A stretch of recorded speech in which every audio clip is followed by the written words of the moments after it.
অনেকদিন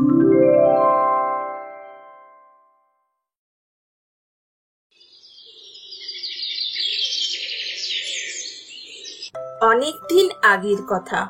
মোহনপুরের জঙ্গলে একটা খরগোশ আর একটা হরিণ থাকতো। খরগোশ আর হরিণ বেশ ভালো বন্ধু ছিল। এই দুই বন্ধু সারাদিন জঙ্গলে একসাথে ঘুরে বেড়াতো। একদিন হরিণ ঘাস খেতে খেতে জঙ্গলের শেষ প্রান্তে চলে গেল। সেখানে হরিণ একটা খুব বড় গাজরের ক্ষেত দেখতে পেল। এত বড় গাজরের ক্ষেত দেখে হরিণ বলল, বাহ, কত বড় গাজরের ক্ষেত! আমার বন্ধু খরগোশ গাজর খেতে খুব ভালোবাসে। আমি জঙ্গলে ফিরে গিয়ে খরগোশ বন্ধুকে এই গাজর ক্ষেতের কথা বলবো। ও খুব খুশি হবে। ঘাস খাওয়া শেষ হলে হরিণ জঙ্গলে ফিরে গেল। জঙ্গলে ফিরে গিয়ে হরিণ খরগোশকে বলল, খরগোশ ভাই, জঙ্গলের শেষ প্রান্তে একটা বড় গাজরের ক্ষেত দেখলাম। কাল তুমি আমার সাথে সেখানে যেও। তুমি অনেক বড় বড় গাজর খেতে পারবে।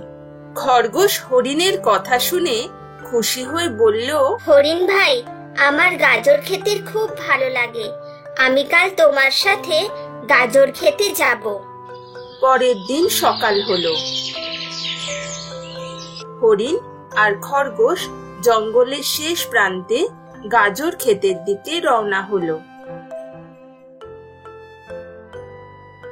এত বড় গাজর ক্ষেত দেখে খরগোশ খুব খুশি হয়ে গেল। হরিণ ভাই, এত বড় গাজর ক্ষেত আমি কখনো দেখিনি। তুমি এখানে ঘাস খাও আর আমি গাজর খেতে যাচ্ছি গাজর খেতে। তারপর দুজনের খাওয়া শেষ হয়ে গেলে একসাথে জঙ্গলে ফিরবো। এই বলে খরগোশ গাজর ক্ষেতের দিকে চলে গেল। বড় বড় গাজর দেখে খরগোশ মহানন্দে গাজর খেতে লাগলো। ওদিকে হরিণও পেট ভরে ঘাস খেতে লাগলো। খাওয়া শেষ হলে দুজনে সন্ধেবেলা জঙ্গলে ফিরে গেল। এইভাবে বেশ কিছুদিন কেটে গেল। একদিন হরিণ ঘাস খাচ্ছিল আর খরগোশ গাজর খেতে গাজর খাচ্ছিল। সেই সময় একটা শিয়াল দূর থেকে খরগোশকে দেখতে লাগলো। খরগোশকে দেখে শিয়াল বলল, আরে, এই খরগোশ তো খুব সুন্দর দেখতে, বেশ নাদুস নুদুস চেহারা। একে দেখেই তো আমার জিভে জল এসে যাচ্ছে। যে করেই হোক একে আমায় খেতে হবে।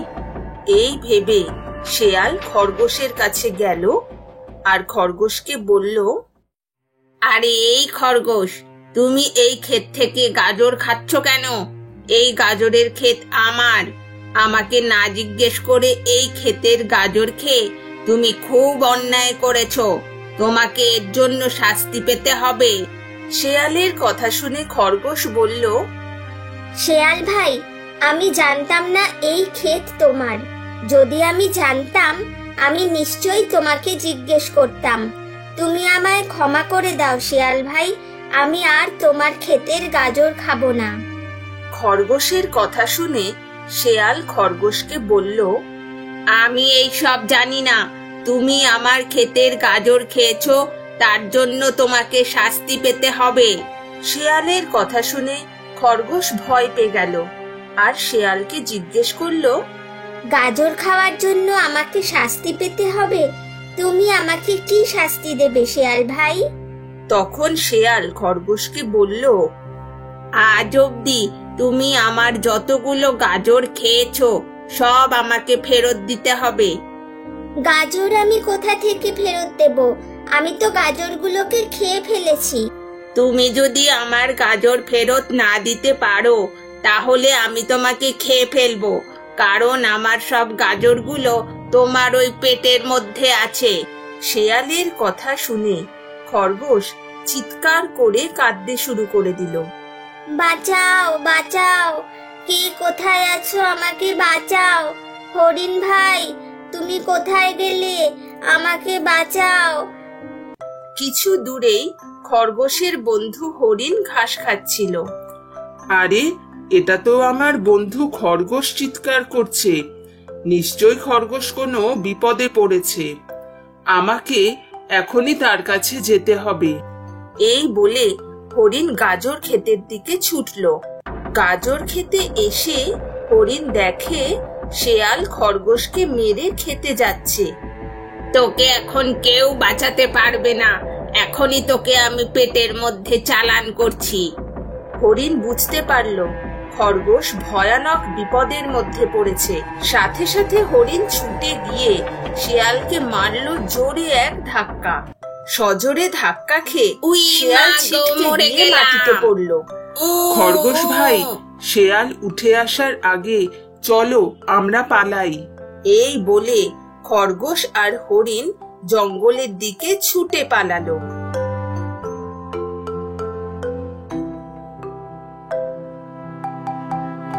এইভাবে হরিণ তার খরগোশ বন্ধুকে চরম বিপদের হাত থেকে রক্ষা করেছিল।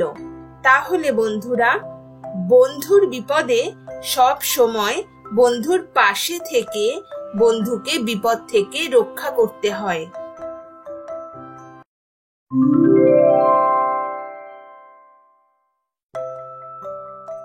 অনেক দিন আগে শ্রীরামপুরে একটা জঙ্গল ছিল। ওই জঙ্গলে 4 জন বন্ধু থাকতো: ইঁদুর, হরিণ, কাক আর কচ্ছপ। এই জঙ্গলে একটা পুকুর ছিল, সেখানে কচ্ছপ থাকতো। পুকুরের ধারে একটা গাছ ছিল, সেই গাছে কাকের বাসা ছিল। ওই গাছেরই তলায় মাটিতে গর্ত করে ইঁদুর থাকতো, আর পাশের ঘন ঝোপের মধ্যে হরিণ থাকতো। এই 4 জনের মধ্যে গভীর বন্ধুত্ব ছিল। ওরা একসাথে ঘুরতো, একসাথে খেত। এইভাবে একে অপরকে সাহায্য করে একসাথে জীবনযাপন করত। দিনের বেলা কচ্ছপ পুকুরের জলে খেলে বেড়াতো, আর বাকি 3 জন খাবারের খোঁজে বেরিয়ে পড়ত, আর সূর্য ডোবার আগে ফিরে আসতো। এরপর 4 জন বন্ধু ঘুরতো, ফিরতো, খেলে বেড়াতো। এইভাবে বেশ চলছিল। একদিন সন্ধ্যের আগে কাক আর ইঁদুর তো ফিরে এলো, কিন্তু বন্ধু হরিণ ফিরে এলো না। 3 বন্ধু খুব চিন্তায় পড়ে গেল। তখন কচ্ছপ বলল, হরিণ তো রোজ তোমাদের আগেই এসে যায়, আজ কি হলো, এখনো এলো না কেন? আমার তো খুব দুশ্চিন্তা হচ্ছে, হরিণ কোনো বিপদে পড়েনি তো? আমারও মনে হচ্ছে হরিণ নিশ্চয়ই কোনো বিপদে পড়েছে।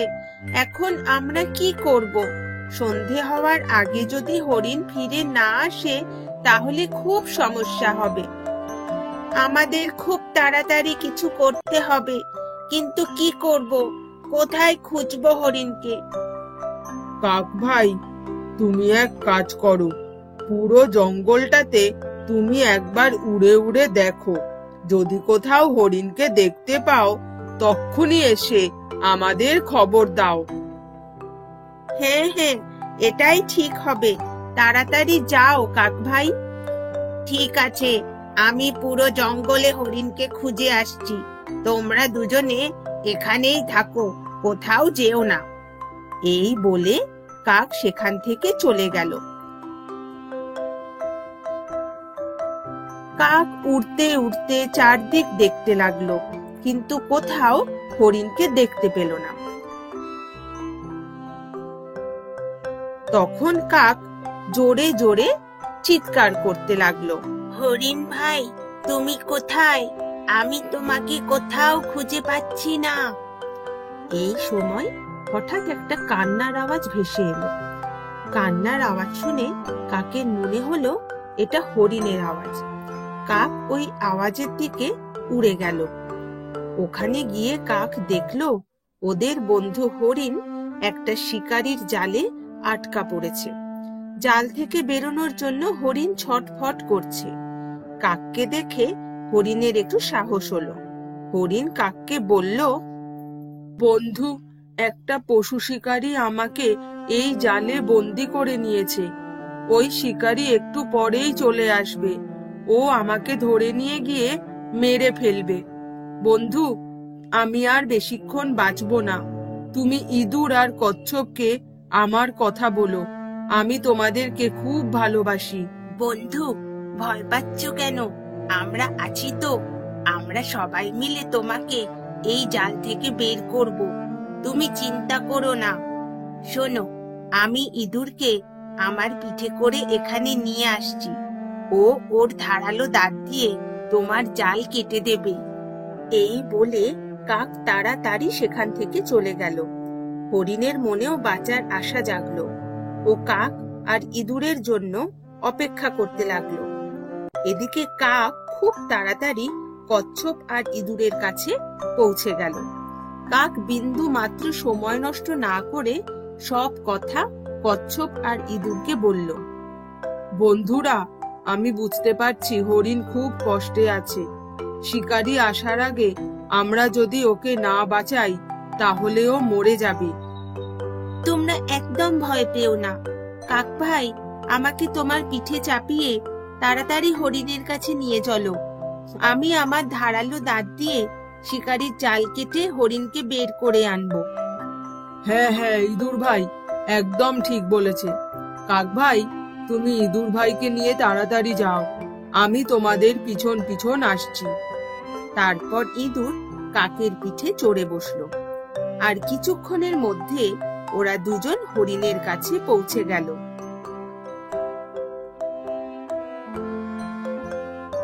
জাল কেটে হরিণকে মুক্ত করতে ইঁদুরের বেশিক্ষণ সময় লাগলো না। আর সেই সময়ের মধ্যে কচ্ছপও সেখানে পৌঁছে গেল। তোমাদেরকে অনেক অনেক ধন্যবাদ। তোমরা যদি ঠিক সময় এসে আমাকে এই জাল থেকে মুক্ত না করতে তাহলে হয়তো আমি আর বেঁচে থাকতাম না। এমন সময় হরিণ শিকারীর আসার আওয়াজ শুনতে পেল। বন্ধুরা, আমার মনে হচ্ছে শিকারী আসছে। আমাদের এক্ষুনি এখান থেকে চলে যেতে হবে। যেমন বলা তেমন কাজ। ইঁদুর সাথে সাথে কাকের পিঠে চড়ে বসলো আর কচ্ছপ চড়ে বসলো হরিণের পিঠে। শিকারী আসার আগেই কাক আকাশে উড়ে গেল আর হরিণও বিন্দু মাত্র সময় নষ্ট না করে কচ্ছপকে নিয়ে ছুট লাগালো। এইভাবে চার বন্ধু বিপদের সময় একে অপরের পাশে থেকে হেসে খেলে একসাথে জীবনযাপন করতে লাগলো।